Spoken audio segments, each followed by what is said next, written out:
they begin financing Woodrow Wilson as the Democratic nominee. As respected historian James Perloff put it, Wall Street financier Bernard Baruch was put in charge of Wilson's education. Baruch brought Wilson to the Democratic Party headquarters in New York in 1912, leading him like one would a poodle on a string. Wilson received an indoctrination course from the leaders convened there. So now the stage was set. The money changers were poised to install their privately owned central bank once again. The damage President Andrew Jackson had done 76 years earlier had been only partly repaired with the passage of the National Bank Act during the Civil War. Since then, the battle had raged on across the decades. The Jacksonians became the greenbackers, who became the hardcore supporters of William Jennings Bryan. With Bryan leading the charge, these opponents of the money changers, ignorant of Baruch's tutelage, now threw themselves behind Democrat Woodrow Wilson. They and Bryan would soon be betrayed.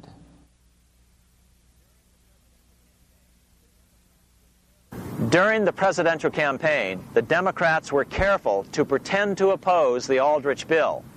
As Representative Lewis McFadden, himself a Democrat, as well as chairman of the House Banking and Currency Committee, explained it 20 years after the fact. The Aldrich bill was condemned in the platform. When Woodrow Wilson was nominated, the men who ruled the Democratic Party promised the people that if they were returned to power, there would be no central bank established here while they held the reins of government. 13 months later, that promise was broken, and the Wilson administration, under the tutelage of those sinister Wall Street figures who stood behind Colonel House, established here in our free country the worm-eaten, monarchical institution of the King's Bank, to control us from the top downward and to shackle us from the cradle to the grave. Once Wilson was elected, Morgan, Warburg, Baruch, and company advanced a new plan, which Warburg named the Federal Reserve System. The Democratic leadership hailed the new bill, called the Glass-Owen Bill, as something radically different from the Aldrich bill. But in fact, the bill was virtually identical in every important detail. In fact, so vehement were the Democratic denials of similarity that Paul Warburg, the father of both bills, had to step in to reassure his paid friends in Congress that the two bills were virtually identical. Brushing aside the external differences affecting the shells, we find the kernels of the two systems very closely resembling and related to one another. But that admission was for private consumption only. Publicly, the money trust trotted out Senator Aldrich and Frank Vanderlip, the president of Rockefeller's National City Bank of New York and one of the Jekyll Island Seven, to oppose the new Federal Reserve System. Years later, however, Vanderlip admitted in the Saturday Evening Post that the two measures were virtually identical. Although the Aldrich Federal Reserve Plan was defeated when it bore the name Aldrich, nevertheless, its essential points were all contained in the plan that finally was adopted. As Congress neared a vote, they called Ohio attorney Alfred Crozier to testify. Crozier noted the similarities between the Aldrich bill and the Glass-Owen bill. The bill grants just what Wall Street and the big banks for 25 years have been striving for: private instead of public control of currency. It, the Glass-Owen bill, does this as completely as the Aldrich bill. Both measures rob the government and the people of all effective control over the public's money and vest in the banks exclusively the dangerous power to make money among the people scarce or plenty. During the debate on the measure, senators complained that the big banks were using their financial muscle to influence the outcome. "There are bankers in this country who are enemies of the public welfare," said one senator. What an understatement. Despite the charges of deceit and corruption, the bill was finally snuck through the Senate on December 22, 1913, after most senators had left town for the holidays, after having been assured by the leadership that nothing would be done until long after the Christmas recess. On the day the bill was passed, Congressman Lindbergh prophetically warned his countrymen that this act establishes the most gigantic trust on earth. When the President signs this bill, the invisible government by the monetary power will be legalized. The people may not know it immediately, but the day of reckoning is only a few years removed. The worst legislative crime of the ages is perpetrated by this banking bill. On top of all this, only weeks earlier, Congress had finally passed a bill legalizing income tax. Why was the income tax law important? Because bankers finally had in place a system which would run up a virtually unlimited federal debt. How would the interest on this debt be repaid? Never mind the principal. Remember, a privately owned central bank creates the principal out of nothing. The federal government was small then. Up to then, it had subsisted merely on tariffs and excise taxes. No, just as with the Bank of England, the interest payments had to be guaranteed by direct taxation of the people. The money changers knew that if they had to rely on contributions from the states, eventually the individual state legislatures would revolt and either refuse to pay the interest on their own money or at least bring political pressure to bear to keep the debt small. It is interesting to note that in 1895, the Supreme Court had found a similar income tax law to be unconstitutional. The Supreme Court even found a corporate income tax law unconstitutional in 1909. As a result, Senator Aldrich hustled a bill for a constitutional amendment allowing income tax through the Congress. The proposed 16th Amendment to the Constitution was then sent to the state legislatures for approval. But some critics claim that the 16th Amendment was never ratified by the necessary 3/4 of the states. In other words, the 16th Amendment may not be legal. But the money changers were in no mood to debate the fine points. By October of 1913, Senator Aldrich had hustled the income tax bill through Congress. Without the power to tax the people directly and bypass the states, the Federal Reserve Bill would be far less useful to those who wanted to drive America deeply into their debt. A year after the passage of the Federal Reserve Bill, Congressman Lindbergh explained how the Fed created what we have come to call the business cycle and how they use it to their advantage. To cause high prices, all the Federal Reserve Board will do will be to lower the rediscount rate, producing an expansion of credit and a rising stock market. Then, when businessmen are adjusted to these conditions, it can check prosperity in mid-career by arbitrarily raising the rate of interest. It can cause the pendulum of a rising and falling market to swing gently back and forth by slight changes in the discount rate, or cause violent fluctuations by a greater rate variation. And in either case, it will possess inside information as to financial conditions and advanced knowledge of the coming change, either up or down.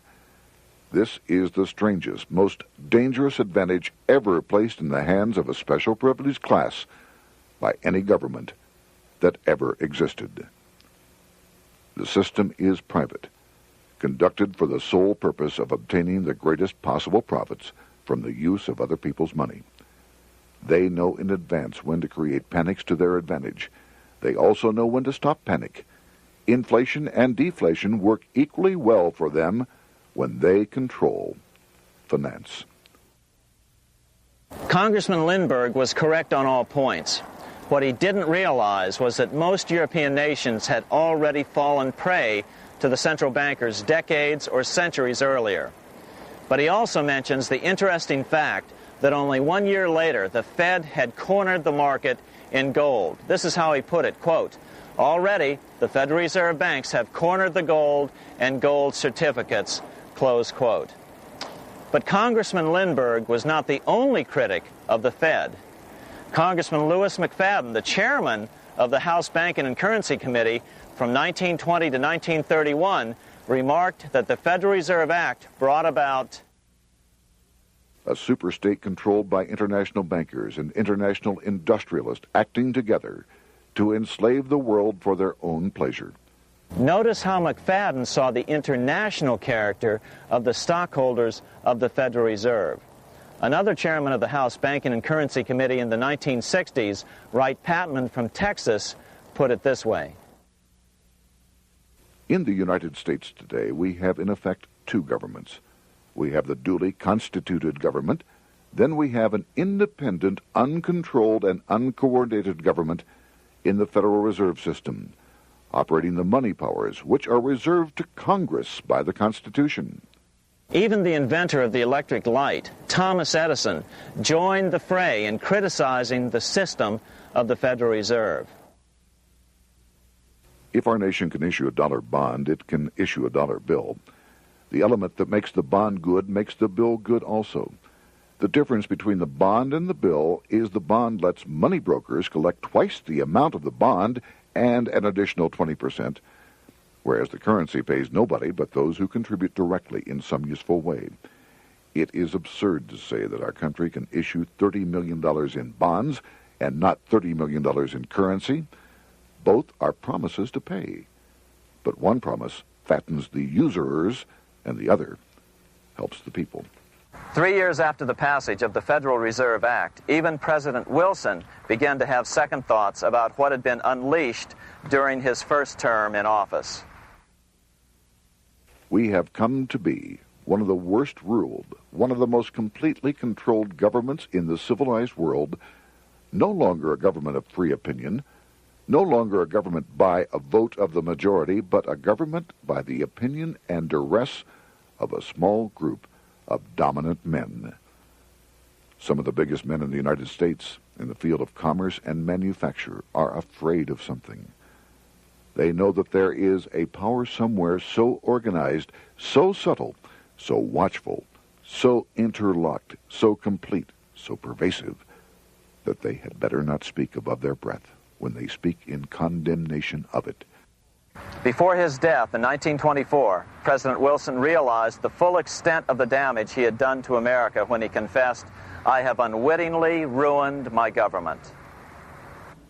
So finally, the money changers, those who profit by manipulating the amount of money in circulation, had their privately owned central bank installed again in America. The major newspapers, which they also owned, hailed passage of the Federal Reserve Act of 1913, telling the public that now depressions could be scientifically prevented. The fact of the matter was that now depressions could be scientifically created. Power was now centralized to a tremendous extent. Now it was time for a war, a really big war. In fact, the First World War. Of course, to the central bankers, the political issues of war don't matter nearly as much as the profit potential, and nothing creates debts like warfare. England was the best example at that time. During the 119-year period between the founding of the Bank of England and Napoleon's defeat at Waterloo, England had been at war for 56 years, and much of the remaining time she'd been preparing for war. In World War I, the German Rothschilds loaned money to the Germans, the British Rothschilds loaned money to the British, and the French Rothschilds loaned money to the French. In America, J.P. Morgan was the sales agent for war materials to both the British and the French. In fact, 6 months into the war, Morgan became the largest consumer on earth, spending $10 million a day. His offices here at 23 Wall Street were mobbed by brokers and salesmen trying to cut a deal. In fact, it got so bad that the bank had to post guards at every door and at the partners' homes as well. Many other New York bankers made out as well from the war. President Wilson appointed Bernard Baruch to head the War Industries Board. According to historian James Perloff, both Baruch and the Rockefellers profited by some $200 million during the war. But profits were not the only motive. There was also revenge. The money changers never forgave the czars for their support of Lincoln during the Civil War. Also, Russia was the last major European nation to refuse to give in to the privately owned central bank scheme. 3 years after World War I broke out, the Russian Revolution toppled the Tsar and installed the scourge of communism. Jacob Schiff of Kuhn Loeb and Company bragged from his deathbed that he had spent $20 million towards the defeat of the Tsar. Money was funneled from England to support the revolution as well.